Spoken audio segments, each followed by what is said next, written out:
শরীরে রক্ত কম, দুর্বল লাগে, চুল পড়ে যায়, মুখ ফ্যাকাশে হয়ে গেছে, জানেন না কি খেলে রক্ত বাড়বে? থামুন, আজকের ভিডিও আমি বলবো একদম সহজে ঘরে থাকা খাবার দিয়ে কিভাবে শরীরে রক্ত বাড়াবেন, আর মাত্র 7 থেকে 15 দিনের মধ্যে পার্থক্য দেখবেন। তো চলুন শুরু করা যাক।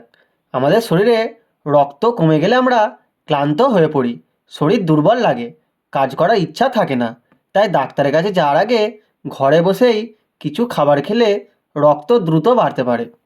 ডাল ও ছোলা, মুসুর ডাল, কালো ছোলা, সাদা ছোলা, এগুলো রক্ত বাড়াতে অনেক সাহায্য করে। বিশেষ করে কালো ছোলা রাতে ভিজিয়ে সকালে খেলে দারুণ ফল পাওয়া যায়।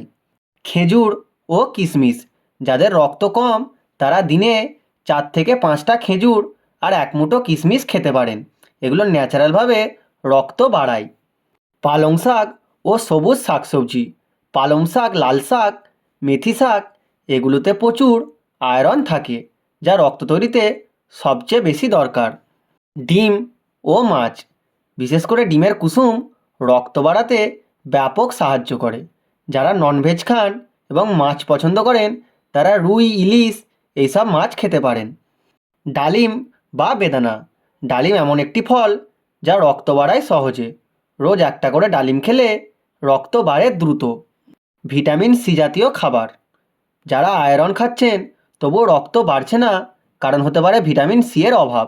সেজন্য লেবু, কমলা ইত্যাদি খেতে পারেন, কারণ ভিটামিন সি এ আয়রন শোষণে ব্যাপক সাহায্য করে। এবার জানুন কি ভুল করবেন না। কেউ রক্ত বাড়ানোর জন্য শুধু আয়রনযুক্ত খাবার খান, অথচ চা, কফি ইত্যাদি বারবার খান, তাহলে আয়রন শরীরে ঠিকভাবে ঢোকে না। তাই খাবার খাওয়ার পর কমপক্ষে 1 ঘন্টা পর চা ও কফি খান। যদি শরীরে রক্ত কমে যায়, দুর্বল লাগে, তাহলে আজ থেকেই এই খাবারগুলো শুরু করুন। 15 দিনের মধ্যেই আপনার শরীরের পরিবর্তন দেখতে পাবেন। তো আজকের ভিডিও এটুকুই। ভিডিওটি ভালো লেগে থাকলে লাইক, কমেন্ট, শেয়ার করে দিন। অ্যান্ড চ্যানেলে নতুন হলে অবশ্যই চ্যানেলটাকে সাবস্ক্রাইব করে নিন। দেখা হচ্ছে নেক্সট ভিডিওয়। ধন্যবাদ।